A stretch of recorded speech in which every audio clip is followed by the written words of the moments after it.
Hello friends, welcome to SK videos. ఈరోజు మనం తెలంగాణ రాష్ట్ర బడ్జెట్ 2026-27 చూద్దామండి. అంటే ఏ శాఖకి ఎంత ప్రవేశపెట్టారో చూద్దాం. మొత్తం రాష్ట్ర బడ్జెట్ వచ్చేసి 3,24,234 కోట్లు, మరియు రెవెన్యూ వ్యయం 2,34,406 కోట్లు, మరియు మూలధన వ్యయం 47,267 కోట్లు, మరియు తలసరి ఆదాయం 4,18,931 కోట్లు, మరియు వ్యవసాయ శాఖ 23,179 కోట్లు, మరియు విద్యుత్ శాఖ 21,285 కోట్లు, మరియు రైతు భరోసా 18,000 కోట్లు, మరియు ఆరోగ్య శాఖ 13,679 కోట్లు, మరియు పౌర సరఫరా శాఖ 7,366 కోట్లు, మరియు మాతా శిశు సంక్షేమ శాఖ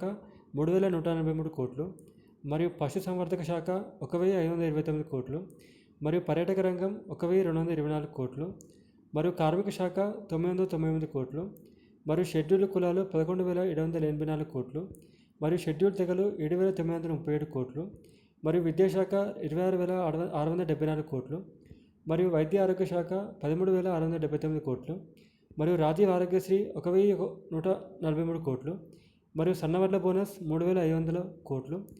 మరియు గృహజ్యోతి పథకం 2,080 కోట్లు, మరియు మహాలక్ష్మి పథకం 723 కోట్లు, మరియు ఇందిరమ్మ ఆత్మీయ భరోసా 600 కోట్లు, మరియు బియ్యం సబ్సిడీ 3,000 కోట్లు, మరియు పవర్ సబ్సిడీ 14,000 కోట్లు, మరియు కళ్యాణ్ లక్ష్మి షాదీ ముబారక్ 3,683 కోట్లు, మరియు విద్యార్థుల డైట్ ఛార్జీలు 2,170 కోట్లు, మరియు స్కాలర్షిప్లు 4,343 కోట్లు, మరియు కార్యాలయ ఖర్చులు 2,323 కోట్లు, మరియు పంచాయతీరాజ్ రోడ్లకు 2,062 కోట్లు, మరియు రోడ్లు భవనాల శాఖకు 6,416 కోట్లు, మరియు హామ్ రోడ్లకు 3,053 కోట్లు, మరియు రీజనల్ రింగ్ రోడ్లకు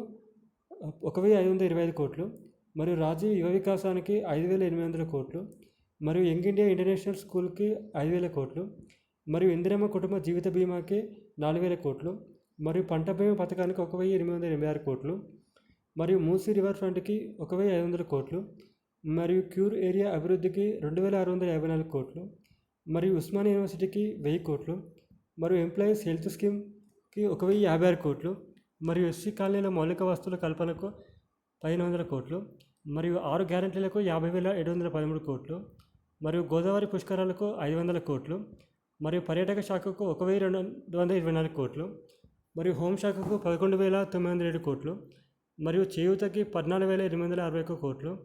మరియు ఇందిరమ్మ ఇండ్లకు 5,500 కోట్లు, మరియు వెనుకబడిన తరగతులకు 12,511 కోట్లు, మరియు మైనార్టీ సంక్షేమానికి 3,769 కోట్లు, మరియు ఇరిగేషన్కు 22,615 కోట్లు, మరియు న్యాయశాఖకు 2,367 కోట్లు, మరియు పురపాలక పట్టణాభివృద్ధి శాఖకు 17,907 కోట్లు, మరియు గృహ నిర్మాణానికి 7,430 కోట్లు, మరియు ఐటీ శాఖకు 875 కోట్లు, మరియు పరిశ్రమల శాఖకి 3,490 కోట్లు. సో ఇదండి. అందరూ లైక్ చేసి, షేర్ చేసి, సబ్స్క్రైబ్ చేసుకొని ఫాలో అవ్వండి. Thank you.